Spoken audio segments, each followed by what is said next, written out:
नमस्कार दोस्तों, आज इस वीडियो में हम बजाज कार्ड को बिल्कुल सही तरीके से कैसे अप्लाई करते हैं इसका पूरा का पूरा कंप्लीट लाइव प्रोसेस देखेंगे। एक एक स्टेप मैं आपको करके दिखाऊंगा, स्क्रीन पर आपको समझाऊंगा कि कैसे कैसे होता है। बिल्कुल बेसिक सा स्टेप है। देखो, कार्ड को अप्लाई करें उससे पहले ना बहुत सारे लोगों के मन में बहुत सारे सवाल होते हैं, जैसे क्या ये वाकई में एक नो कॉस्ट ईएमआई कार्ड है, कहीं ईएमआई बनवाने के बाद हमारे कुछ ईएमआई के एक्स्ट्रा चार्जेस तो नहीं लगेंगे। इसके अलावा मान लो आपने ईएमआई बनवा ली, लाइक कि आपने मोबाइल आप दुकान पर गए, आपने वहाँ पर मोबाइल ले लिया, आपने उसकी ईएमआई बनवा ली। अब जो ईएमआई अभी कटेगी वो कैसे कटेगी? क्या आपके बैंक अकाउंट से पैसे कटेंगे या फिर आपको बजाज के कस्टमर केयर जाके पैसे भरने पड़ेंगे? तो मतलब बहुत सारे सवाल आते हैं। इसके बाद अगला सवाल ये आता है कि हमें ईएमआई कौन सी तारीख को भरनी है। मान लीजिए आपने मोबाइल तो ले लिया ईएमआई पर, अब जो इसकी ईएमआई आपको देनी है वो आपकी कौन सी तारीख को कटेगी? तो मतलब बहुत सारे सवाल आते हैं। इसके अलावा ये सवाल भी आता है कि इस कार्ड को कौन कौन अप्लाई कर सकता है, इस कार्ड में कितनी लिमिट मिलेगी, मैक्सिमम लिमिट कितनी मिलती है, इस कार्ड के क्या क्या चार्जेस हैं, इस कार्ड को बनवाने के क्या क्या चार्जेस हैं, क्या साल के कुछ एनुअल चार्जेस और कटेंगे, या फिर इस कार्ड को हम ऑनलाइन ऑफलाइन कहाँ यूज़ कर सकते हैं। मतलब बहुत सारे सवाल आते हैं। अब आप पैनिक हो जाओगे कि भाई इतने सारे सवाल, सबके आंसर दूंगा बिल्कुल लाइव प्रूफ के साथ। एक एक चीज़ मैं आपको स्क्रीन पर दिखाऊंगा। तो चलो जल्दी से वीडियो को स्टार्ट करते हैं। तो देखो, पहला सवाल यहाँ पर लोगों का ये आता है, क्या ये वाकई में एक नो कॉस्ट ईएमआई कार्ड है? तो देखो, इसका आंसर भी ना आप खुद ही ढूंढना। आपके सामने दो वीडियो प्ले होंगी, दोनों को देखना, फिर आप खुद ही समझ जाओगे कि ये वाकई में नो कॉस्ट ईएमआई कार्ड है कि नहीं। तो सर, आप कितने टाइम से बजाज का कार्ड यूज़ कर रहे हैं? मैं सन 2016 में पहले लिया था जी। स्टार्टिंग में एलईडी ली थी शुरू में, तो वो 50,000 रुपये की थी सोनी की। तो उसके हमने 15,000 तो शुरू में ले लिए थे पैसे, डाउन पेमेंट होगी जो। बाकी 35,000 की उन्होंने 14 किस्तें बनाई थी, यानी 2,500 रुपये की एक। तो वो हम मतलब हर महीने पे कर देते थे। उसमें चाहे आप उनके ऑफिस में जमा कराओ, चाहे आपकी ईएमआई आपके अकाउंट से भी कट सकती है। तो 2500 की 14 किस्तें खत्म होने के बाद कुछ एक्स्ट्रा तो नहीं कोई लगा? एक्स्ट्रा पैसा नहीं लिया ना उन्होंने कोई स्टार्टिंग में। जो 50,000 रुपये की चीज़ है 50,000 रुपये की पड़ी हमारे को, तो कोई एक्स्ट्रा चार्ज नहीं कोई लगा? एक्स्ट्रा चार्ज नहीं हुआ। ठीक है sir, thank you so much आपको। तो सर, आपके बजाज कार्ड पर क्या थॉट्स हैं? सर, बजाज कार्ड पर मेरे थोड़ी है कि मैं इलेक्ट्रिकल स्कूटी लेने गया था, लेकिन उन्होंने मेरे को 6,000 रुपये एक्स्ट्रा देने के लिए बताए, क्योंकि जो मेरी स्कूटी थी वो 56,000 की थी। तो उन्होंने कहा था कि 62,000 रुपये लगेंगे, मतलब 6,000 रुपये मेरे को एक्स्ट्रा लग रहे थे, और इस पर मेरे को एक्स्ट्रा पैसे देने नहीं थे। तो मैंने फिर ऑन कैश ही स्कूटी ले ली। तो मतलब आपको नो कॉस्ट ईएमआई का ऑप्शन नहीं मिल रहा था? नहीं, इस पर नो कॉस्ट ईएमआई का ऑप्शन नहीं है। व्हीकल पे तो नहीं है, बाकी जो इनकी इलेक्ट्रिकल जो चीज़ें मिलती हैं उन पे मिल जाता है। ठीक है, thank you so much sir. तो इतना तो यहाँ पर क्लियर हो गया है कि ये एक नो कॉस्ट ईएमआई कार्ड नहीं है। जैसा कि आप देख भी सकते हो, बजाज के साइट पर लिखा हुआ है, इसका नाम है Bajaj insta EMI card. No cost EMI card नहीं है। इसकी मार्केटिंग कुछ इस तरीके से की गई है कि ये नो कॉस्ट ईएमआई कार्ड जैसा लगता है। अब आप पूछोगे कि भाई कौन कौन से प्रोडक्ट पर नो कॉस्ट ईएमआई मिलती है? देखो, आपको स्टार्टिंग में वीडियो में दिखाया था ना कि कुछ प्रोडक्ट्स पर मिलती है, और दूसरी वीडियो में देखा था कि इनको नो कॉस्ट ईएमआई नहीं मिल रही। तो अब आप पूछोगे कि भाई नो कॉस्ट ईएमआई किन किन प्रोडक्ट्स पर मिलती है? तो देखो, बजाज ने अपनी साइट पर क्लियर लिखा हुआ है कि 10 लाख से भी ज़्यादा प्रोडक्ट्स पर नो कॉस्ट ईएमआई ऑफर करते हैं। अब 10 लाख एक बहुत बड़ा नंबर हो जाता है। मान लो हमें अपने घर की चीज़ें बनानी है, like TV, fridge, AC, washing machine, laptop, mobile, मतलब जितनी भी इलेक्ट्रॉनिक्स चीज़ें होती है ना, उन पर तो बेसिकली 90% से ज़्यादा चांसेस होते हैं कि आपको नो कॉस्ट ईएमआई का ऑफर मिल जाएगा। मतलब कहने का मतलब यही है कि घर की जो बेसिक चीज़ें होती है ना, बजाज ने टारगेट ही ऐसी ऑडियंस को किया हुआ है कि घर की अपनी बेसिक चीज़ें बना लो नो कॉस्ट ईएमआई पर। तो जो घर की बेसिक चीज़ें होती है उन पर आपको नो कॉस्ट ईएमआई देखने को मिल जाती है। अब बात आती है कि ये बजाज का ईएमआई कार्ड काम कैसे करता है। मान लीजिए आप किसी दुकान पर गए, लेट सपोज आप मोबाइल की दुकान पर गए, वहाँ पर आपको 20,000 रुपये का एक फ़ोन पसंद आ गया। आपने दुकानदार को बोला कि भैया मैं बजाज के कार्ड पर लूँगा, मुझे इसकी ईएमआई बनवानी है। दुकानदार ने बोला ठीक है, आपको ये मिल जाएगा बजाज के कार्ड पर, बट शुरू में आपको कुछ इसकी डाउन पेमेंट करनी होगी। आपने पूछा भाई कितने की डाउन पेमेंट करनी होगी? तो दुकानदार ने बोला कि भाई मान लो 20,000 रुपये का फ़ोन है, तो आपको यहाँ पर 7,000 रुपये की डाउन पेमेंट करनी होगी। ठीक है, तो यहाँ पर आपने 7,000 रुपये की डाउन पेमेंट दुकानदार को कर दी। अब यहाँ पर हुआ क्या, 7,000 रुपये आपने दुकानदार को दे दिए। अब दुकानदार को 13,000 रुपये और चाहिए, तो 13,000 रुपये यहाँ पर बजाज कंपनी दुकानदार को दे देगी। दुकानदार के पास उसके 20,000 रुपये आ गए, उसने अपना फ़ोन दे दिया आपको, तो यहाँ पर दुकानदार का हिसाब क्लियर हो गया। अब बचा क्या, आपका और बजाज कंपनी का हिसाब, क्योंकि यहाँ पर आपने 7,000 रुपये दिए थे, दुकानदार के पास चले गए, 13,000 रुपये दुकानदार को, 13,000 रुपये बजाज कंपनी ने दुकानदार को दे दिए, तो दुकानदार का हिसाब क्लियर। अब आपका बजाज के साथ कितने का हिसाब बचा? 13,000 रुपये का। अब यहाँ पर आपने 13,000 रुपये बजाज कंपनी को देने हैं, वो भी ईएमआई की फॉर्म में। अब आपने बोला दुकानदार को कि भाई मेरी EMI बना दो, तो दुकानदार ने पूछा कि भाई कितने महीने की EMI बनवाऊँ, तो आपने मान लीजिए कुछ भी बोल दिया कि 8 महीने की EMI बनवा दो। तो यहाँ पर जो 13,000 रुपये का आपका अमाउंट है उसको 8 से डिवाइड कर लो, तो आपकी हर महीने की EMI बनी 1625 रुपये की। अब आपको 1625 करके हर महीने देने अगले 8 महीनों के लिए। जब आप अपनी 8वें महीने की किस्त दे दोगे तो यहाँ पर आपका और बजाज का हिसाब भी खत्म हो जाएगा। तो कुछ इस तरीके से काम करता है बजाज का कार्ड। बाकी लाइव प्रूफ के लिए ये वीडियो देखो। अच्छा, एक पर्सनल सवाल पूछना चाहूँगा, देखो अगर आप बताना चाहो तो आपके ऊपर है। जैसे मान लीजिए कोई मैंने 20,000 रुपये का फ़ोन लिया, तो बजाज आपको पैसे कैसे देते, मतलब आपके पास पैसे कैसे पूछते हैं? सर जैसे 20,000 का फोन लिया आपने, हाँ। तो 7,000 रुपये जो डाउन पेमेंट आई सारा कुछ मिला के होता है। एक तो हाँ। डाउन पेमेंट सारी उसमें इंक्लूड होती है। एक तो जो बजाज की फीस होगी कार्ड की, हाँ। और एक उसका जो फाइल चार्ज हो गया, हाँ। जो उसने प्रोडक्ट लिया उसका हाँ। फाइल चार्ज, और उसका मतलब जो भी डाउन पेमेंट आई 7,000 रुपये आई हाँ। वो दे गया।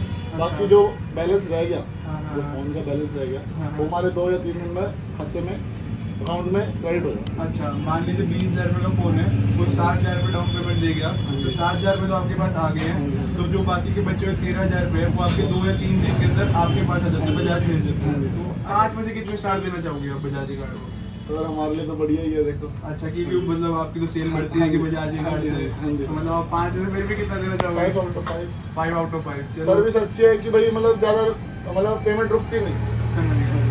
तो ठीक है Shubham ji, thank you so much आपको अपने कीमती टाइम देने के लिए। ठीक है। अब कुछ लोगों के मन में यहाँ पर एक सवाल आएगा कि आपने जो EMI भरनी है, जैसे मान लीजिए हमारे केस में अभी 1625 रुपये की हर महीने EMI भरनी थी अगले 8 महीनों के लिए।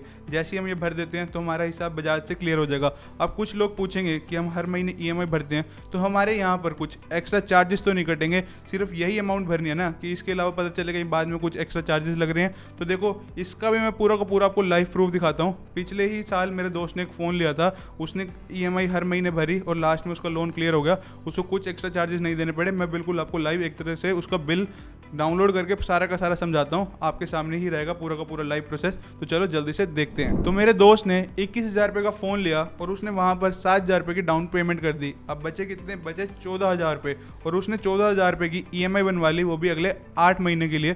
तो एक महीने की उसकी EMI पड़ी 1750 रुपये की। तो यहाँ पर मेरे पास पूरा का पूरा बिल है, आपकी स्क्रीन पर शो हो जाएगा पूरा का पूरा। आप बिल्कुल लाइव देखना, एक एक चीज़ यहाँ पर मैं आपको करके दिखाऊंगा। मैंने यहाँ पर पूरा का पूरा PDF में बिल आपको स्क्रीन पर अटैच कर दिया, तो एक एक चीज़ आपको क्रिस्टल क्लियर हो जाएगी। तो देखते हैं आप उसकी जो हर महीने EMI कटी, क्या उसको वहाँ पर कुछ एक्स्ट्रा चार्जेस देने पड़े? जैसा कि आप स्क्रीन पर देख सकते हैं, सबसे पहले कितने रुपए भरे? यहाँ पर 7,000 रुपये। मैंने आपको बताया था कि उन्होंने 7,000 रुपये की डाउन पेमेंट करी, तो यहाँ पर लिखा हुआ है एडवांस EMI, मतलब कि डाउन पेमेंट। उसके अलावा जो हमारी पहली EMI कटनी है वो कटी हमारी 2 अप्रैल 2023 को। कितने की कटी? यहाँ पर 1750 रुपये की। तो यहाँ पर आप देख सकते हैं। उसके अलावा 2 अप्रैल 2023 को यहाँ पर 117 रुपये की फ़ीस और कटी, और 2 अप्रैल 2023 को यहाँ पर 46 रुपये की फ़ीस और कटी। अब देखो यहाँ पर ना बजाज ने अपनी साइट पर क्लियर लिखा हुआ है, जब भी आप अपनी पहली EMI भरोगे तो ये जो फीस है 117 और 46 रुपये की, ये कटेगी। इसका प्रूफ मैं यहाँ पर दे देता हूँ। तो यहाँ पर देखो पहली EMI पर सिर्फ 117 और 46 रुपये की फ़ीस कटी, और बाकी जो हमारी EMI की अमाउंट थी वो कटी। अब हम आते हैं अगले महीने पे, 2 मई 2023 को। तो देखो 2 मई 2023 को यहाँ पर 1750 कटे, इसके अलावा कुछ भी नहीं कटा। ऐसे ही 2 जून 2023 को 1750 कटे, इसके अलावा कुछ नहीं कटा। 2 जुलाई 2023 को 1750 कटे, इसके अलावा कुछ नहीं कटा। 2 अगस्त 2023 को 1750 कटे, इसके अलावा कुछ नहीं कटा। 2 सितंबर को ही 1750 कटे, कुछ नहीं कटा इसके अलावा। 2 अक्टूबर को 1750 रुपये कटे, इसके अलावा कुछ नहीं कटा। और जैसे ही हमने अपनी लास्ट EMI भर दी तो यहाँ पर देख सकते हो कि हमारा सारा का सारा अमाउंट क्लियर हो गया। यहाँ पर इसकी NOC भी मैं अटैच कर देता हूँ। NOC का मतलब होता है नो ऑब्जेक्शन सर्टिफिकेट, मतलब कि हमारा लोन क्लोज हो चुका है। तो देखो आपको यहाँ पर बिल्कुल लाइव प्रूफ मैंने यहाँ पर दिखाया है एक मोबाइल फ़ोन परचेज का। तो यहाँ पर देखो सिर्फ 117 और 46 रुपये की एक्स्ट्रा फीस कटी है। ये भी बेसिकली सिबिल चेक की फ़ीस होती है, तो ये कटती है। इसके अलावा यहाँ पर आपका कुछ भी नहीं कटा, एक तरीके से नो कॉस्ट EMI की तरह ही काम किया है। तो ये था पूरा का पूरा लाइव प्रोसेस। अब कुछ लोगों के मन में यहाँ पर एक सवाल और आएगा कि क्या ये जो बजाज कंपनी है यहाँ पर समाज सेवा कर रही है क्या? जैसे कि अभी हमने मोबाइल का केस में देखा, 21,000 रुपये का हमारा फ़ोन था, 7,000 रुपये की हमने डाउन पेमेंट कर दी, बचे हुए 14,000 रुपये बजाज कंपनी ने दुकानदार को दे दिए, और हमने बजाज कंपनी को EMI के फॉर्म में दे दिए। हर महीने हमारी EMI कटी, ऐसे हमने 8 महीने तक भरे, तो हमारा लोन यहाँ पर क्लियर हो गया। तो हमने तो कुछ एक्स्ट्रा नहीं दिया ना, बजाज कंपनी ने तो एक बार इकट्ठे 14,000 रुपये दुकानदार को दे दिए, फिर उसके बाद हमने EMI के फॉर्म में बजाज कंपनी को दिए। तो इसमें यहाँ पर बजाज कंपनी का क्या फ़ायदा हुआ? तो देखो बजाज एक प्राइवेट कंपनी है, और ये समझ लो कि हर कंपनी मार्केट में आई है तो कुछ ना कुछ पैसा कमाने के के लिए आई है, समाज सेवा करने नहीं आई। तो अब आपके मन में सवाल आएगा फिर भाई बजाज पैसा कैसे कमाती है। तो देखो बजाज ने ना आपको कस्टमर एक्वायर कर लिया कि नो कॉस्ट EMI का ऑफर देके आप उनसे जुड़ गए। आप कंपनी क्या करती है, चीज़ों को ना क्रॉस सेल करती है। लाइक मैं इसी फ़ोन की बताऊं तो मेरा दोस्त मुझे बता रहा था कि जब वो फ़ोन परचेज़ कर रहे थे तो बजाज का एम्प्लॉय वहाँ पर आया, तो एम्प्लॉय ने क्या किया, जब फ़ोन परचेज़ करते टाइम उसने बोला कि आपको ना ये इंश्योरेंस लेना पड़ेगा। लाइक बजाज ना बहुत सारी सर्विसेज और ऑफर करती है, health insurance, life insurance, product insurance, मतलब बहुत सारी सर्विसेज ऑफर करती है। एक तरीके से नो कॉस्ट EMI से आप बजाज से जुड़ गए, उसके बाद बजाज आपको मतलब मेल भेजता रहेगा कि हमारी ये सर्विस है, तो बंदा सोचता है कुछ ना कुछ और भी ले लेते हैं। तो ऐसे करके बजाज कंपनी पैसा कमाते हैं। तो मैं आपको अपना वो फ़ोन वाला एग्जांपल बता रहा था। तो जब मेरा दोस्त फ़ोन खरीद रहा था तो उसको फिर बजाज के एम्प्लॉय ने बोला कि आपने ये प्रोडक्ट तो ले लिया, अब आपको इसका इंश्योरेंस करवाना होगा। फिर आपने पूछा कि भाई कितने का इंश्योरेंस है, तो उसने बोला कि भाई 2000 रुपये का इंश्योरेंस है, आपको इकट्ठे 2000 नहीं देने, आपकी EMI में एडजस्ट हो जाएंगे। मतलब अब अगर आपकी EMI 1750 की है तो ये लगा लो कि कुछ 100-200 रुपये और बढ़ जाएगी। तो बंदा सोचता है कि 100-200 रुपये तो बढ़ रहे हैं, करा ही लेता हूँ। तो देखो फिर 100-200 करते ही आपने 10 महीने तक EMI भरनी है, तो वो आपको एक तरह से 2000 रुपये वहाँ कवर हो जाते हैं। तो इस तरीके से बजाज कंपनी पैसा कमाती है। वहाँ पर आपकी मतलब कंपल्शन नहीं है कि आपको इंश्योरेंस लेना ही है, वहाँ पर उसको क्लियर मना कर दो कि मुझे इंश्योरेंस नहीं लेना, तो वो मना रुक भी जाएगा। कई होते हैं कि बंदे फोर्स करते हैं कि नहीं लेना पड़ेगा, आगे नहीं बढ़ेगा, तो वो आप उनसे नेगोशिएट कर सकते हो। तो बस मेरा बताने का मतलब था बजाज कंपनी इस तरीके से काम करती है। बाकी इसके अलावा जब भी आप इस बजाज के कार्ड को बनवाते हो तब आपको यहाँ पर 530 प्लस 69 रुपीज़ GST की फीस भरनी पड़ती है, जो कि आपकी ऑलमोस्ट 599 हुई। तो इस तरीके से बजाज कंपनी पैसा कमाती है। तो इस वीडियो में आपको पूरा का पूरा लाइव कंप्लीट प्रोसेस करके दिखाऊंगा, पर उससे पहले 2-3 सवाल और हैं, उनके आंसर और सुन लो। लाइक कि लोगों के मन में ये आता है कि बजाज कार्ड को अप्लाई करने के लिए कौन कौन से डॉक्यूमेंट्स रिक्वायर्ड होंगे और इस कार्ड पर हमें लिमिट कितने को मिलेगी। तो देखो जो मैक्सिमम लिमिट बजाज यहाँ पर ऑफर करता है वो यहाँ पर 3 लाख रुपए की है। अब ऐसा नहीं है कि हर किसी को 3 लाख रुपए की लिमिट मिल जाएगी, ये डिपेंड करेगा आपके सिविल स्कोर, पास के लोन की हिस्ट्री के हिसाब से।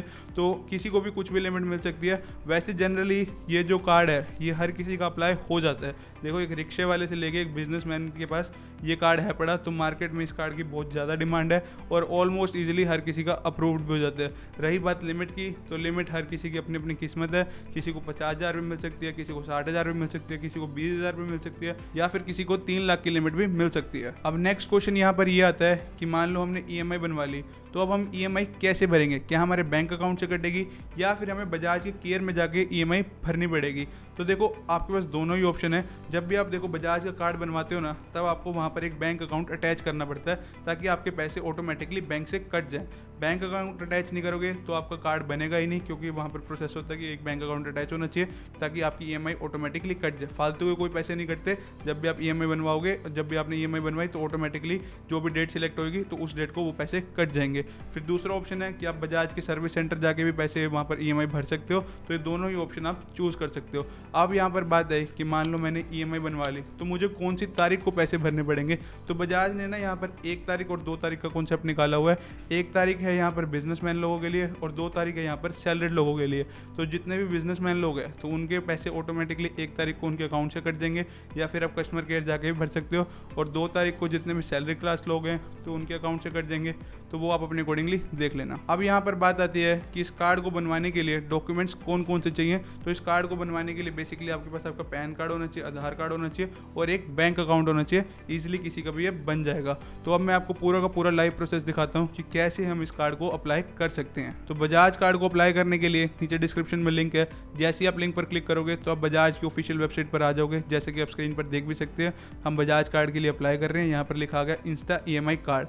यहाँ पर लिखा भी आ गया कि आप मैक्सिमम 3 लाख तक की लिमिट ले सकते हैं। उसके नीचे यहाँ पर आपको मोबाइल नंबर डालने का ऑप्शन है। तो सिंपली यहाँ पर आपको अपना मोबाइल नंबर एंटर करना है।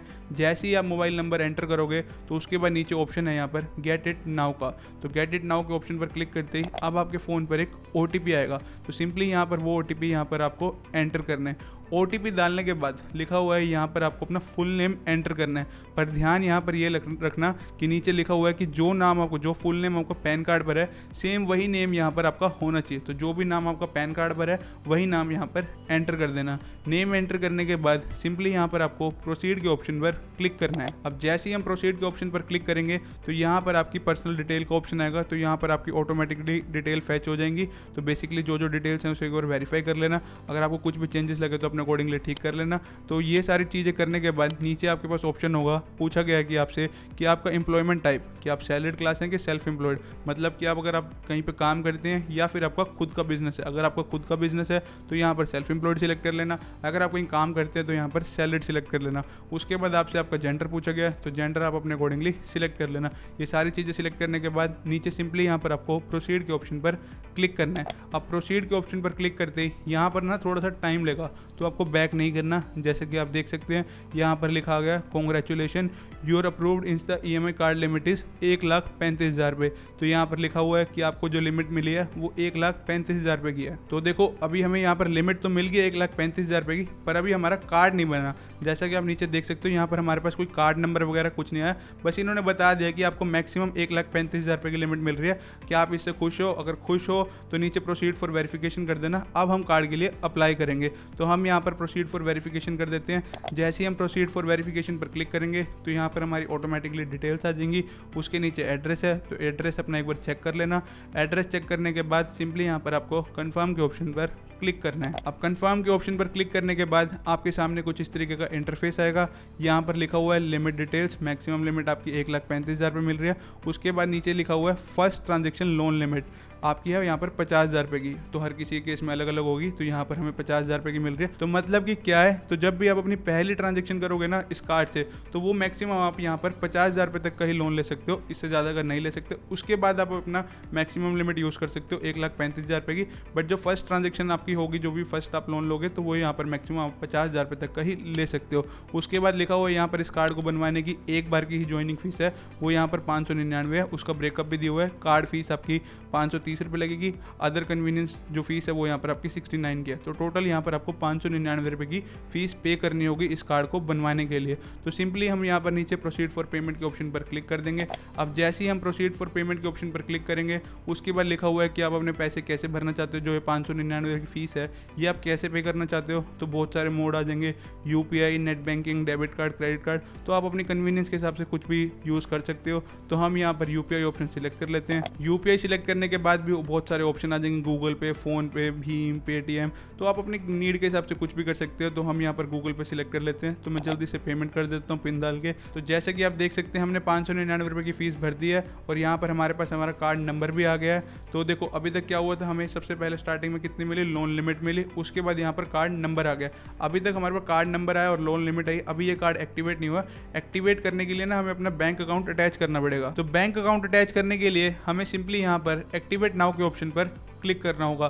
एक्टिवेट नाउ के ऑप्शन पर क्लिक करने के बाद अब यहाँ पर आपसे पूछा गया account holder name, IFSC code, account number. तो जो भी बैंक अकाउंट आप यहाँ पर बजाज के साथ अटैच करवाना चाहते हो तो उसकी डिटेल यहाँ पर डाल देना। तो जो भी सबसे पहले आपका नेम है वो डाल देना। उसके बाद अकाउंट का IFSC कोड, फिर अकाउंट नंबर डाल देना। देन आपसे पूछा गया कि सेविंग्स अकाउंट है करंट अकाउंट, तो जो भी आपका अकाउंट है वो यहाँ पर सिलेक्ट कर लेना। बेसिकली सेविंग्स अकाउंट ही होता है तो उसे सिलेक्ट कर लेना। देन प्रोसीड के ऑप्शन पर क्लिक कर देना। अब प्रोसीड के ऑप्शन पर क्लिक करने के बाद अब हर किसी के बैंक का अलग अलग इंटरफेस आएगा। जैसे मैंने यहाँ पर ICICI बैंक का मतलब अकाउंट अटैच किया तो यहाँ पर हमारे पास ICICI आ जाएगा। अगर किसी ने SBI का इंटरफेस अटैच किया होगा तो SBI आ जाएगा। तो वो आप अपने अकॉर्डिंगली देख लेना। तो यहाँ पर लिखा हुआ है कि मैक्सिमम ऑटो डेबिट आप 25,000 रुपये तक का ही करवा सकते हो। ऑटो डेबिट मतलब कि यह है कि अगर आपने EMI बनवाई तो आपके बैंक से हर महीने ऑटोमेटिकली कट जाए, तो वो अमाउंट यहाँ पर मैक्सिमम 25,000 रुपये की है, तो उसे ही रहने देना। तो सिंपली यहाँ पर आपको कुछ करना नहीं है। तो सबसे पहले सीधा सीधा आपको नीचे आ जाना है, वहाँ पर आपको चेक बॉक्स को टिक करना है। देन जनरेट OTP के ऑप्शन पर क्लिक करना है। उसके बाद यहाँ पर आपके पास एक OTP आएगा। सिंपली यहाँ इस बॉक्स में OTP भर देना। देन वैलिडेट OTP के ऑप्शन पर क्लिक कर देना। वैलिडेट OTP के ऑप्शन पर क्लिक करने के बाद यहाँ पर लिखा है कि OTP validation is successfully done, मतलब कि अब हमारा यहाँ पर बैंक अकाउंट भी अटैच हो चुका है। तो हमारे तीनों के तीनों स्टेप्स यहाँ पर कंप्लीट हो चुके हैं। सबसे पहले हमें लिमिट मिली थी, उसके बाद हमने कार्ड की फीस भरी तो हमारा कार्ड नंबर आ गया। देन अब यहाँ पर हमारा कार्ड एक्टिवेट हो चुका है। अब इस बजाज के कार्ड को यूज़ करने के लिए तो बजाज की ना एक एप्लीकेशन है बजाज फिनसर्व नाम से, तो उसको आप इंस्टॉल कर लेना। वहाँ पर आपका सारा का सारा चेटा पेटा आ जाएगा। तो ये था पूरा का पूरा कंप्लीट प्रोसेस कि कैसे हम बजाज कार्ड के लिए अप्लाई कर सकते हैं। साथ ही साथ यहाँ पर मैंने बजाज कार्ड की आपको असली सच्चाई भी बता दी। एक एक चीज़ मैंने यहाँ पर लाइव प्रूफ के साथ दिखाई है। तो अगर आपको ये वीडियो जरा से भी इन्फॉर्मेटिव लगी तो नीचे कमेंट जरूर करना। बाकी मिलते हैं हम नेक्स्ट वीडियो में। Till then have a right path means focus path.